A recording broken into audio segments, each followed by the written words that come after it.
Hello बच्चों। मैं आप सबका अपने यूट्यूब चैनल योर्स मैथ्स बडी में फिर से एक बार स्वागत करता हूं। आज हम लोग प्रीवियस ईयर क्वेश्चन के सीरीज का फर्स्ट वीडियो लेकर के आ रहे हैं। और ये जो भी क्वेश्चन है ये इस साल के क्लास 10 सीबीएसई में पूछा गया था। मतलब 2023 का क्वेश्चन पेपर से लिया गया सारा क्वेश्चन है। ठीक है, तो हम लोग एक एक करके क्वेश्चन को डिस्कस करते हैं। देखिए हमारा फर्स्ट क्वेश्चन क्या है। If A B C form an AP, so क्या बोल रहा है, ए बी सी जो है एपी फॉर्म कर रहा है विथ कॉमन डिफरेंस डी। तो उसका कॉमन डिफरेंस डी है। Then the value of A minus two B minus C is equal to. तो हमें इसका वैल्यू बताना है। ठीक है, और वैल्यू किस फॉर्म में बताना है ये देख लीजिए, ए और डी के फॉर्म में सारा वैल्यू, राइट। तो हम क्या करेंगे, सब कुछ ए और डी के फॉर्म में लेकर के आ जाएंगे। सो ए तो हमारा ए ही रहेगा, है ना। अब देखिए, ए बी सी ये किस में है, एपी में है। ठीक है, तो हमें बी कैसे मिलेगा बताइए। फर्स्ट टर्म में जो कॉमन डिफरेंस उसको अगर हम ऐड करेंगे तो हम बी पर आ जाएंगे, राइट। कॉमन डिफरेंस डी को ऐड करने पर हम बी पर आ जाएंगे। तो बी का वैल्यू कितना हो जाएगा फिर, ए प्लस डी। और सी कितना हो जाएगा, बी में अगर हम डी को ऐड कर देंगे तो हमारा फिर से सी आ जाएगा, है ना। तो सी कितना हो जाएगा, बी का वैल्यू कितना, ए प्लस डी प्लस डी। ये हो जाएगा आपका ए प्लस टू डी। ठीक है, हेंस हमें निकालना क्या है, हमें निकालना है ए माइनस टू बी माइनस सी। बताइए कितना हो जाएगा, A minus two B minus सी। सो ए के प्लेस पर तो ए ही रहेगा, माइनस टू इंटू बी के प्लेस पर ए प्लस डी डाल देते हैं, और माइनस सी के प्लेस पर ए प्लस टू डी डाल देते हैं। ठीक है, जस्ट हमने सब्स्टिट्यूट कर दिया बी और सी का वैल्यू। सो बताइए कितना आ जाएगा, A minus two A minus two D, है ना, minus A minus two D. तो कितना मिल रहा है ये, A minus two A minus A minus A, so minus two A. और ये है आपका minus two D minus four D, so minus two A minus four D. कौन सा हमारा आंसर हो जाएगा, ऑप्शन सी। तो ये चीज हमें समझ में आ रही है ना, हमने बी और सी को क्यों ए और डी के फॉर्म में सब्स्टिट्यूट किया है, क्यों हमने ए और डी के फॉर्म में सब्स्टिट्यूट किया है, क्योंकि हमारा जो भी आंसर था वो ए और डी के फॉर्म में था। तो हमने जितने भी अननोन थे, जितने भी वैल्यूज थी जैसे, सबको हमने ए और डी के फॉर्म में कन्वर्ट कर दिया। तो हमारा जो आंसर आएगा वो इन सारे ऑप्शन में से किसी एक से मैच कर जाएगा। ठीक है, तो ऑब्जेक्टिव जब भी सवाल होता है तो हमें ऑप्शन के अकॉर्डिंगली क्वेश्चन को सॉल्व करना होता है। ठीक है, तो इसको आप लोग नोट कर लीजिए, हम लोग आगे बढ़ते हैं। ये आपका 1 मार्क का क्वेश्चन था, देखिए, है ना। नेक्स्ट क्वेश्चन देखिए क्या है, the ratio of the 11th term to 17th term of an AP is 3:4। So 11th term और 17th टर्म का जो रेशियो है एपी का वो 3:4 दिया है। तो 11th टर्म को क्या लिखेंगे हम लोग, A11 डिवाइडेड बाई A17। ये कितना दिया हुआ है हमें, 3/4।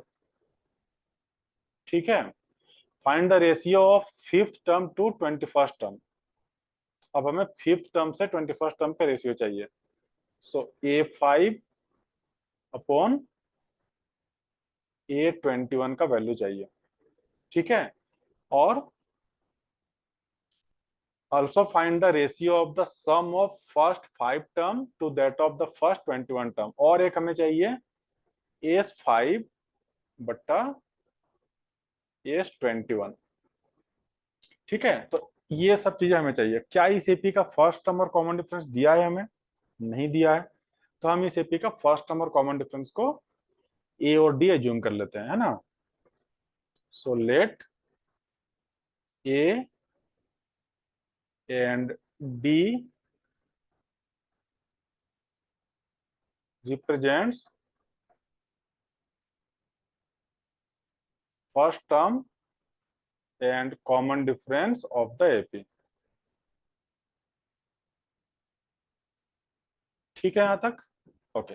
अब क्या करना है, अब इसको लिखिए, ये कितना हो जाएगा, हेंस A11 को क्या लिखेंगे फिर, A+10D डिवाइडेड बाई A17 को क्या लिखेंगे हम लोग, A+16D, और ये हमें दिया है 3/4।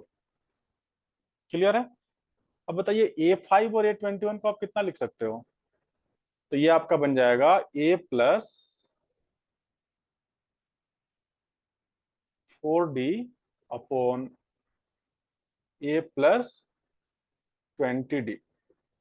ठीक है, ये हमने मान लिया इक्वेशन नंबर 1। और ये कितना बन जाएगा बताइए, 5/2 इंटू 2A+5 - 1 मतलब 4D divided by 21/2 into 2A+20D, है ना? ये मान लीजिए इक्वेशन नंबर 2 है। सो ये लेट वाला जो टर्म है ना, ये आप लिखोगे टॉप पे। ओके, अब इक्वेशन 1 को देखिए, हमें चाहिए A+4D और A+20D, है ना? हम क्या करते हैं, यहां से A या D किसी एक को दूसरे के टर्म में निकाल लेते हैं। ठीक है, तो बताइए कितना हो जाएगा, इंप्लाइज दैट, क्रॉस मल्टीप्लाई कर लेते हैं, 4A+40D इक्वल टू 3A+48D। सो ये 3A इधर आएगा तो कितना बन जाएगा, ये A इक्वल टू 8D। सो ये हमारा हो गया इक्वेशन नंबर 3। ठीक है, सो हमें A के जगह पर हम 8D सब्स्टिट्यूट करेंगे अब जहां भी रिक्वायरमेंट होगा। ठीक है, अब क्या करते हैं, हेंस फ्रॉम 1, सो 1 से क्या हो जाएगा हमें बताइए, A5/A21 कितना होगा ये, सो A के प्लेस पर तो हम 8D रख देंगे, सो 8D+4D डिवाइडेड बाई 8D+20D, और ये कितना हो जाएगा, 12D अपॉन 28D। D से D कैंसल आउट हो गया, और ये 4 से कट होगा तो कितना आ जाएगा, 3/7। ठीक है, सो A5/A21 हमारा कितना निकल गया, 3/7। सो हमारा फर्स्ट पार्ट तो सॉल्व हो गया। अब आते हैं सेकेंड पार्ट पर। सेकेंड पार्ट क्या है, हमें A5/A21 चाहिए from equation 2। A5/A21 equal to, देखिए अब ये 2 और 2 तो खैर कट हो जाएगा, बचेगा 5/21। सो हम इसको लिख देते हैं 5, और ये कितना हो जाएगा, ये है आपका 2A। सो 2A को कितना लिखेंगे हम लोग, 8D था ना, सो 16D हो जाएगा ये का वैल्यू था 8D, सो 2A कितना हो जाएगा, 16D+4D होल डिवाइडेड बाई 21, और ये अगेन 2A है तो हो जाएगा आपका 16D+20D। करेक्ट, इसको कितना लिख देंगे हम लोग, सो ये बन गया आपका 5 × 20D डिवाइडेड बाई 21 × 36D, है ना? ओके, अब देखिए D से D कट हो गया, तो ये कितना आ जाएगा, कुछ कैंसल आउट हो रहा है क्या यहाँ पर, 5 से कोई नहीं कट होगा, और इधर कट हो जा रहा है, ये आपका 4 से कट हो जाएगा, है ना? सो 4 से कट होगा तो ये 9 बचा, और ये 4 से कट होगा तो 5 बचा, कितना आ जाएगा फिर? 25 upon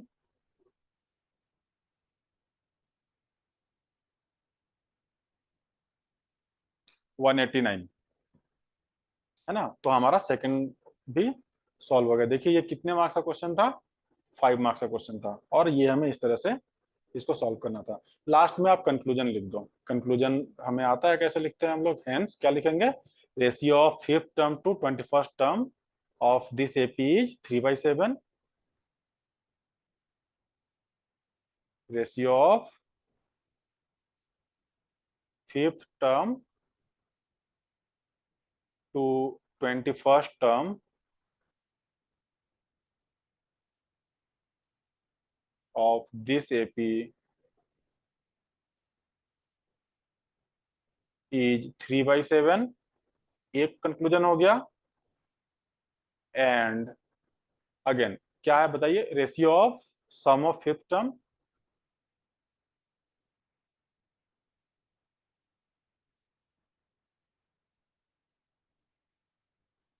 some of 5 term to 21 term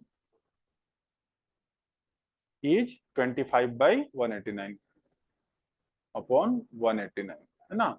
ये हम लिख देंगे। ये हमारा कंक्लूजन हो गया। सो 5 मार्क्स का क्वेश्चन था। बहुत ज्यादा डिफिकल्ट सवाल ये नहीं था। जैसे जैसे हमें क्वेश्चन में स्टेटमेंट दिया है, हमने उन सारी चीजों को लिख लिया, और उसके बाद फिर क्वेश्चन को हमने सिंपली सॉल्व कर दिया। ठीक है, तो इसको आप नोट डाउन कर लीजिए। आगे बढ़ते हैं हम लोग। क्वेश्चन देखिए क्या है। 250 logs are stacked in the following manner. टू हमें 250 लॉग्स को हमने स्टैक किया है। किस तरह से स्टैक किया है? नीचे दिया हुआ है। क्या किया हमने बताइए? 22 logs are in the bottom row. So bottom row में कितने लॉग्स हैं टोटल? 22 लॉग्स। इस एग्जाम्पल में तो हमें 4 लॉग्स ही दिख रहा है, बट आपको ये जस्ट एग्जाम्पल आपको समझाने के लिए दिया है कि किस तरह से हमने स्टैकिंग की है, किस तरह से हमने लॉग्स को रखा है। ठीक है, ओके। तो 22 लॉग्स है हमारा बॉटम में। उसके जस्ट ऊपर कितने लॉग्स हमने रखा है? 21, क्योंकि जब आप इस तरह से रखो, जैसे यहाँ पर हमने 4 रखा है देखिए, तो उसके ऊपर हम 3 रख पाएंगे, राइट। फिर उसके ऊपर हम 2 रख पाएंगे, तो इस तरह से। तो 22 हमारा नीचे है, उसके जस्ट ऊपर कितना है? 21। उसके जस्ट ऊपर कितना है? 20, है ना। और इस तरह से ही आगे बढ़ रहा है। In how many rows are the 250 log placed? So total हमारे पास कितना लॉग था? 250। तो सारे लॉग्स को जब हम ऐड करेंगे तो कितना होना चाहिए? 250 होना चाहिए। ठीक है। And how many logs are there in top row? तो हमारा क्वेश्चन दो चीज पूछ रहा है कि हमने 250 लॉग्स को रख दिया। ठीक है। सो कितने रो में ये कंप्लीट हो रहा है? जैसे ये आपका एक रो है, ये आपका एक रो है, इस तरह से हमारा आगे रो बढ़ता जाएगा। तो मतलब टोटल हमें कितना क्या पूछा जा रहा है कि कितने टर्म में ये कंप्लीट हो रहा है। अगर हम एपी के फॉर्म में बात करें तो क्या पूछा जा रहा है कि कितने टर्म में। हर रो एक टर्म है। ये जो टर्म है उसमें आपका कितना है लॉग्स? 22। उसके बाद वाले में कितना है लॉग्स? 21। तो इस तरह से कितना टर्म आएगा टोटल, कितना रो आएगा टोटल। ठीक है, तो एपी के फॉर्म में वो टर्म हो जाएगा, वो हमें निकालना है। और उसके बाद हमें टॉप जो सबसे ऊपर वाला रो है, जो सबसे ऊपर वाला टर्म है, मतलब लास्ट टर्म जो है, उसमें टोटल कितने लॉग्स हैं। क्लियर है? ओके। तो हमारे पास एपी बहुत क्लियरली दिया हुआ है। So 22, 21, 20 dot dot are in AP, है ना। आर इन एपी, ये क्लियर है। अब इसका फर्स्ट टर्म कितना हो जाएगा? 22। कॉमन डिफरेंस कितना हो जाएगा? -1, है ना। तो हमें सबसे पहले क्या निकालना है कि कितने रो होंगे, मतलब कितने टर्म होंगे। तो हमें एन निकालना है, राइट। सबसे पहला काम हमारा है, हमें एन निकालना है। एन क्या होगा? और हमें क्या गिवन है उसके साथ? हमें एस एन गिवन है। टोटल कितने लॉग्स हैं? 250 लॉग्स। तो हमें एस एन गिवन है।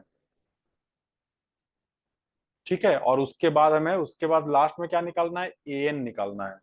लास्ट वाला जो भी रो होगा, जो भी टर्म होगा उसमें कितने लॉग्स हैं, उसका क्या वैल्यू है। जैसे सेकेंड रो में सेकेंड टर्म में कितना वैल्यू है, 21 है। तो उस तरह से जो लास्ट वाला रो होगा उसमें कितना वैल्यू है। ठीक है, हम क्या करते हैं, सबसे पहले एसएन का फॉर्मूला यूज करते हैं। और कौन सा फॉर्मूला यूज करेंगे एसएन का, हमें लास्ट टर्म पता है क्या, नहीं पता। तो हमें अगर लास्ट टर्म नहीं पता है तो हम कौन सा फॉर्मूला यूज करेंगे, ये वाला formula, S N equal to n/2 × 2a + n-1 × d। हम इस फॉर्मूले को यूज करेंगे, है ना। तो बताइए क्या दिया हुआ है, एसएन का वैल्यू तो 250 है, implies that 250 equal to n/2 × 2a कितना हो जाएगा यहाँ पर 44 प्लस n-1 × d कितना हो जाएगा -1, है ना। तो ये कितना आ रहा है बताइए, ये आ रहा है n/2 इंटू, अब इसको सॉल्व कर लेते हैं। तो ये बनेगा 44 -n+1 equal to n/2 into 45 - n, है ना। अब इसको क्रॉस मल्टीप्लाई कर दीजिए तो कितना बन जाएगा, ये हो जाएगा 500 इक्वल टू 45n - n², है ना। तो इसको अब अरेंज करके लिख लेते हैं, कितना हो जाएगा ये n² - 45n + 500 इक्वल टू 0। अब यहाँ से हमें n का वैल्यू निकालना है। ये क्वाड्रेटिक इक्वेशन है, जब हम लोग क्वाड्रेटिक इक्वेशन पढ़ेंगे तो वहां पर हम इन सब चीजों को देखेंगे, कैसे इस तरह के इक्वेशन को हम सॉल्व करते हैं मतलब n का वैल्यू कैसे निकालेंगे, है ना। तो अभी तो हम जस्ट इसको फैक्टराइज कर दे रहे हैं, देखिए कैसे कितने में फैक्टराइज होगा। ओके, तो ये कितने में हो जाएगा बताइए, ये मैं इसको ऐसे लिख देता हूँ, n² - 20n - 25n + 500 equal to 0, है ना। सो यहाँ से हमें ये कितना बन जाएगा, n-20 और n - 25 इक्वल टू 0। ये सारी चीजें हम लोग क्वाड्रेटिक इक्वेशन में देखेंगे, है ना। तो घबराने की जरूरत नहीं है, बहुत सिंपल चीज है, क्वाड्रेटिक इक्वेशन में सारी चीजें समझ में आ जाएंगी। अब इसको अगर आप सॉल्व करोगे तो इतना ही आएगा, ठीक है। तो हमने इसको जस्ट ऐसे लिख दिया। अब बताइए यहाँ से n का वैल्यू कितना आ रहा है, हेंस n इक्वल टू आ रहा है 20 और 25। अब हम चेक करेंगे कि, अब देखिए क्या यहाँ पर an कभी नेगेटिव हो सकता है, an कभी नेगेटिव नहीं हो सकता, राइट। क्योंकि लॉग जो हम डालेंगे वो या तो 1 लॉग होगा या 2 लॉग होगा या 0 लॉग होगा। 0 लॉग मतलब आगे अब हम कुछ नहीं डाल सकते, तो मिनिमम 1 लॉग तो आप रखोगे ही रखोगे, ठीक है। तो एन का वैल्यू कभी नेगेटिव, एन जो है कोई भी टर्म कभी नेगेटिव नहीं हो सकता। तो हम अब यहाँ पर क्या करेंगे ना, हम एन निकालते हैं। तो A20 निकालते हैं पहले। तो A20 कितना हो जाएगा, a प्लस, तो ये कितना है 22 प्लस 20 - 1, तो 19 इंटू डी, डी कितना है -1। तो ये कितना बन जाएगा बताइए, 22 - 19, जो कि आ जाएगा 3। और A25 कितना आएगा, ये आ जाएगा आपका 22 प्लस 24 इंटू -1, जो कि आ रहा है -2, ठीक है। तो करने का मतलब क्या है, 25th टर्म जो होगा, 25th रो जो होगा उसमें हमने -2 लॉग प्लेस किया है। क्या ये पॉसिबल है, पॉसिबल ही नहीं है। Hence since A25 is negative, hence A25 is not possible, ठीक है। तो हमारा टोटल कितने रो होंगे, 20 रो, है ना। तो हमारा पहला क्वेश्चन क्या था, in how many rows are the 250 logs placed, कितने रो में, तो कितने रो में हमारा 250 लॉग्स प्लेस हो जाएगा, 20 रो में। हेंस क्या लिखेंगे हम लोग कंक्लूजन में,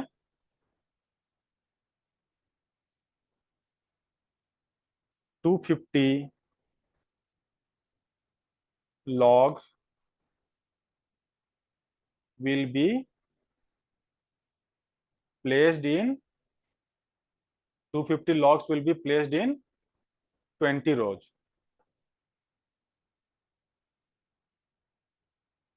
ठीक है, 20 rows. And how many logs are there in top row? Top row मतलब last row. So how many logs are there in last row? ये 20 हमने कितना निकाला? 3.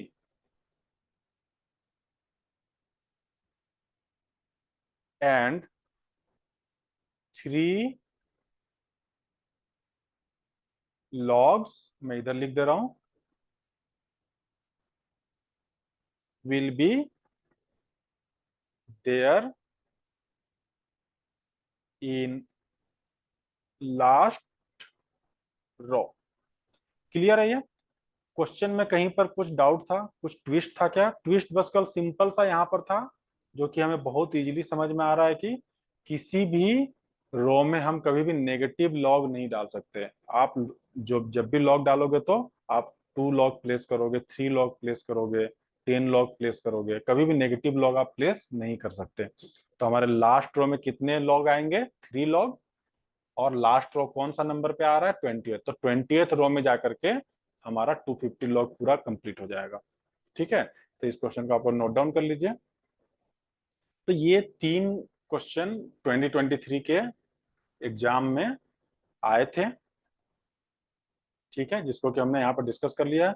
और देखिए सीबीएसई में basically different different zone wise अलग अलग एग्जाम होता है, अलग अलग पेपर होता है।